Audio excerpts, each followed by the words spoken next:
السلام علیکم. Subscribe to my channel مسلم کر شنیلا تنوی. Thank you. 3 بدقسمت عورتیں جن کا رزق نہیں بڑھتا. بسم اللہ الرحمن الرحیم. حضرت سیدنا امام علی کی بارگاہ میں ایک خاتون حاضر ہوئی. اس خاتون نے حضرت سیدنا علی سے عرض کیا، اے امیر المومنین، دنیا میں کون سی اعمال ہیں جن کو کرنے سے عورتوں کی عبادت قبول نہیں ہوگی؟ حضرت سیدنا علی نے جواب دیتے ہوئے فرمایا، اے مومن خاتون، اس دنیا میں 3 ایسی خواتین ہیں جن کا کوئی بھی نیک عمل اللہ کے ہاں قابل قبول نہیں ہے جب تک کہ وہ سچے دل سے توبہ نہ کرے۔ اس نیک عورت نے حضرت امام علی سے عرض کی کہ اے حضور، وہ کون سی 3 عورتیں ہیں جن کا کوئی عمل، کوئی عبادت اللہ کی بارگاہ میں قابل قبول نہیں ہے؟ حضرت سیدنا مولا علی نے فرمایا کہ جب تک وہ عورتیں سچے دل سے توبہ نہیں کریں گی تب تک ان کی کوئی نیکی قبول نہیں ہوتی۔ استغفر اللہ۔ ایسی عورت جو گندگی کا خیال نہیں رکھتی، پاکی اور ناپاکی میں کوئی فرق نہیں کرتی۔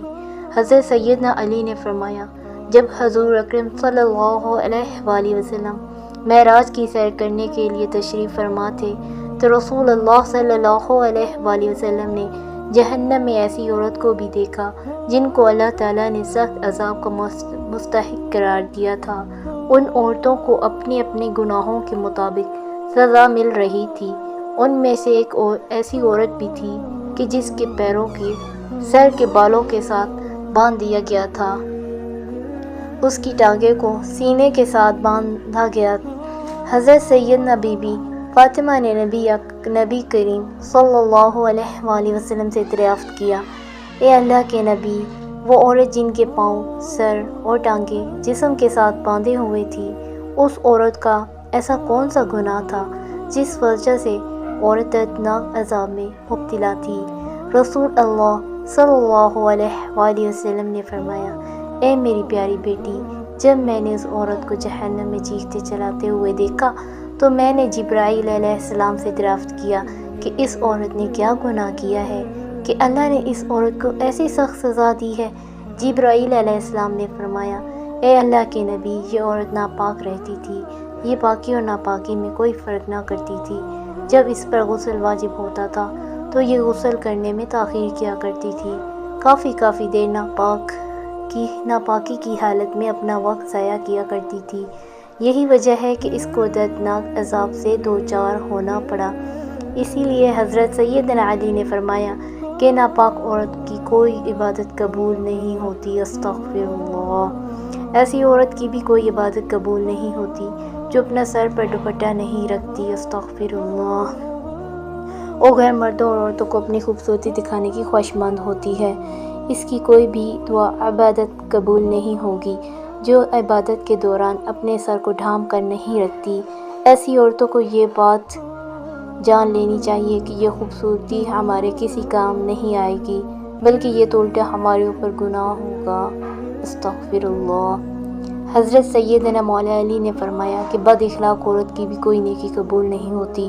رسول اکرم صلی اللہ علیہ وآلہ وسلم کی بارگاہ میں ایک بندہ حاضر ہوا اور کہنے لگا، اے حضور اکرم، میرے علاقے میں ایک ایسی عورت رہتی ہے جو کہ بہت نیک ہے اور بہت پرہیزگار ہے۔ اس عورت کا رویہ اخلاق کسی کے ساتھ بھی ٹھیک نہیں۔ وہ جب کسی کے ساتھ بات چیت کرتی ہے تو بد اخلاقی سے پیش آتی ہے۔ ایسی عورت کے بارے میں اللہ کا کیا حکم ہے؟